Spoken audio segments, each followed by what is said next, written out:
Over the last 40 years, the Coen brothers have made just about every type of movie. They started out with a small budget indie film, but have since moved to a whole slew of stuff like large Oscar winning films, blockbuster rewrites, takeover projects, classic remakes, and even huge literary adaptations. I'm Macbeth. All hail. But the films which I find myself thinking about today, and the ones which have stuck with me for years, are the really distinct and unmistakable Coen brothers movies. It proves we can't ever really know what's going on. The ones that feel like nobody else could have made them. And it's led me to wonder when the brothers actually got their voice that audiences have come to love so much. And while it's certainly valid to say that the Coen brothers were always like this, even with their earlier films like Blood Simple and Raising Arizona, for me it feels like the Coen brothers really came into fruition and started to seriously impact me around the release of 1991's Barton Fink. Before this, it felt like the brothers had already proved to audiences they could do various genres like crime and slapstick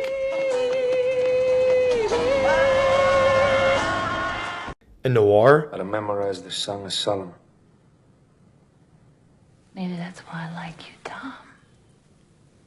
But starting with Barton Fink, the brothers began to show that they could do all of these different genres at the same time, equally as well.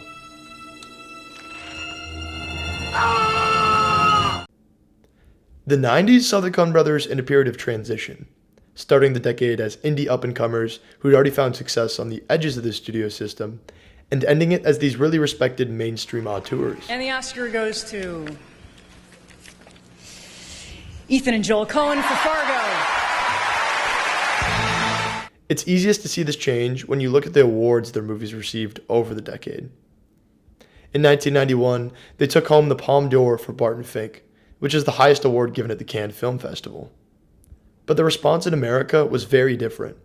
The film would bomb at the box office, and in 1994, when the brothers released The Hudsucker Proxy, that film would also underperform at the box office, and this time receive a mixed critical response. By the release of Fargo in 1996, however, the Americans would come around.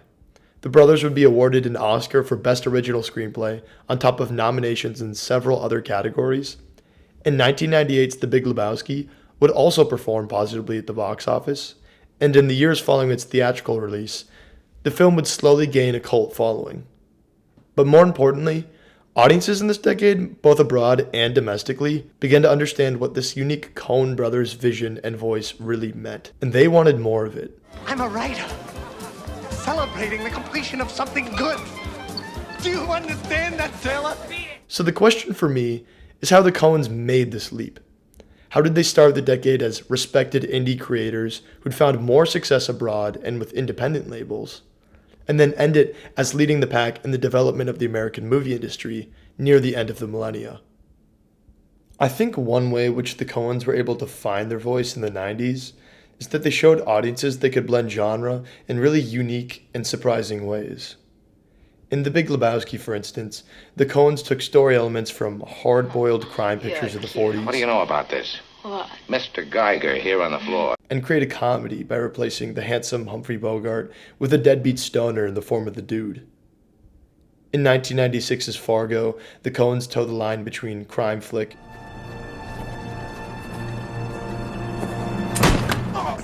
and comedy. Where are you girls from? Chaska, Le Sueur, but I went to high school in White Bear Lake. Go Bears. But despite all the funny moments, there's something even more serious and sincere about what the Coens are getting after that feel more like a drama. There's more to life than a little money, you know. There's also the same sort of balance in The Hudsucker Proxy.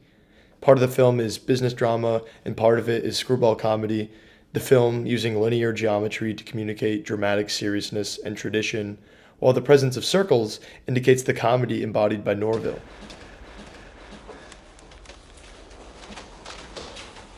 You know, for kids. Even 1991's Barton Fink at times feels like a psychological thriller, and at others it's a crime flick.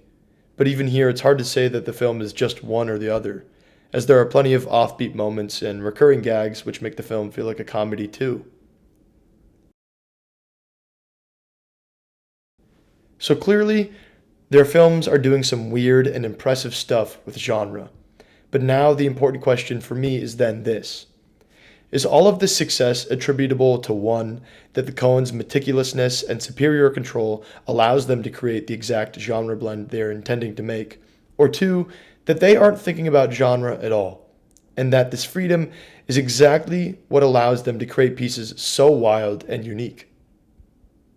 I don't think I have the chops to really answer that, but in most cases, and considering the infamously controlled directorial style of the brothers, I'd bet it's a mix.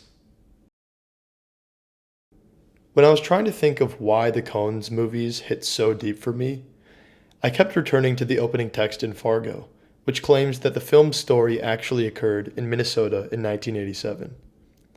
For Coen Brothers fans, this is perhaps the most widely debated issue in their filmography, probably due to the fact that it just isn't true. At all. Here is my first question. This movie was not based on an actual crime. Who says? The characters, you know, we weren't interested in making a documentary, and the characters are really invention. Some fans think the blurb is a stylistic homage to the true crime genre, while others think it's just there to mess with intellectuals. But what seems more interesting to me is that, despite what your theory might be, the text's real meaning remains elusive. And almost 30 years later, fans continue to chase after it, when it's entirely possible the brothers didn't mean anything significant by it in the first place. Well, what this guy look like, anyways? Oh, he's a little guy, kind of funny looking. Uh-huh. In what way? Oh, just in a general kind of way. Okay. I kept thinking that maybe what's really significant about the blurb isn't that it means this or means that, but that it highlights how desperate fans are to figure out its meaning at all. Maybe what the Coens are really interested in is the fact that humans look for any meaning more than they do the right or best meaning. Maybe because we're so afraid of unknowns that we feel compelled to find answers, even if they aren't the right ones. And Coen characters in the 90s are no different. They're constantly searching for meaning and purpose, grappling onto it desperately, and in the process, mistaking places where to find it. This is why you see so many of their characters ending up in morally difficult situations. Coen's 90s characters are desperate for identity, purpose, and end up in these places because they consistently look in the wrong places to find them. That's why these movies can be both so funny. Do you think he, was that yoga?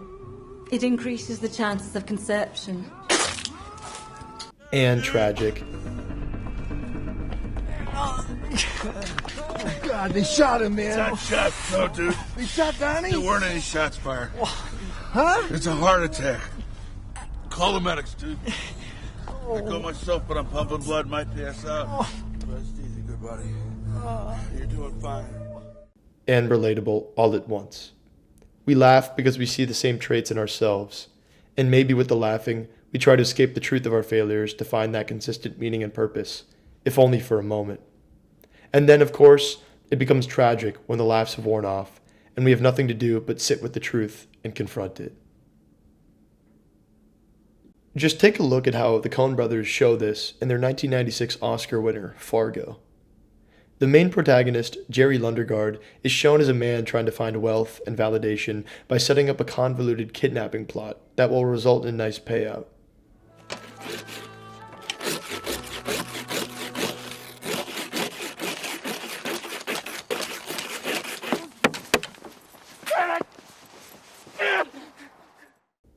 We first see Jerry as an everyman.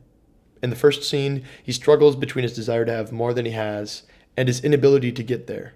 He represents all of the middling men in middle America, tired of his middling, insignificant role in the world, and even within his own middle-class family. Jerry tries to find meaning in money and property, but unsurprisingly, this backfires. And he's eventually caught having made no gain. What makes Fargo even more interesting is that the film contrasts Jerry Lundegaard with Marge Gunderson, a police officer who finds a deeper meaning in the bond with her husband, Norm, and interconnection with her loved ones and the community members she serves. If it's fair to say that there's any lesson at all to be learned in this film, it seems by the end the Coens want us to understand that meaning has to be selfless and gracious if it's to be good, something supported by real connection and constant and tangible purpose in the lives of others. Much closer to Margie's idea of meaning than Jerry's desire for money, land, or being seen as worthy. Ultimately, it's this difference that allows Margie to end the film in the company of her husband and child, and it's the opposite reason why Jerry ends it alone and arrested. I love you, Margie. I love you, Norm. The simple harmony of Marge Gunderson is actually really similar to another 90s Coen character in more subtle ways. The Dude, protagonist of 1998's The Big Lebowski. The Dude, an aging LA stoner, is content with his beatnik lifestyle and finds personal meaning in small activities and friends which give him simple joy. He doesn't worry about how others perceive him and instead finds value in those things which add fulfillment and peace to his life, such as bowling, White Russians, and a simple, good rug. It's only when he betrays these values and accepts the money offered to him by the millionaire Lebowski that he's put into danger and pulled into a hopelessly complex kidnapping plot. Ultimately, though, the plot is useless. The Dude doesn't end the film with any of the money, nor any more meaning or hope than when he started it. Perhaps the only thing which the Dude learns near the end of the film is that he ought to continue living his life the way he did before he accepted the money in the first place. A lot of fans call attention to the film's hopelessly complex plot, as we mentioned, a weave of intersecting narratives which, on the surface, don't seem to amount to anything. And the Coen brothers have acknowledged this fact publicly. And again, this is similar to Chandler. The plot is sort of secondary to the other things that are sort of going on in the piece, I think. And if people get a little bit confused, it's I don't think really necessarily going to get in the way of them enjoying the movie. Perhaps then, the unimportance of the plot simply reminds us that life is fundamentally vast, unpredictable, and irrational, and ultimately, the best we can do is try and find some semblance of meaning within it. For the Dude, these are simple things like bowling, peace, hanging out. For others, like Walter, it's Vietnam, it's service and sacrifice. For the millionaire Lebowski, it's money, power, honor. For Maud, it's art and feminism. To me at least, really the only outstanding reason someone might choose simple and unassuming things like bowling and hanging out to find meaning in their life is that just about any other thing will never be sufficient. It will never feel like you have enough. If it's money, if that's where you find real meaning, then you will never stop searching for more. If it's art where you find meaning and purpose, then you will never achieve perfection. You will always strive for that unattainable, perfect image. If it's war or rank or prestige that you value, you will always feel weak and insufficient, a fraud. And while some of these may be better or more advantageous than others, the Dude shows us that you will never be truly content until you accept the simple act of being in and for itself, of sitting down and enjoying the solitude of being. If you ask me, I think we all ought to take a page out of the Coen brothers' book in the 90s. It seems like they're onto something.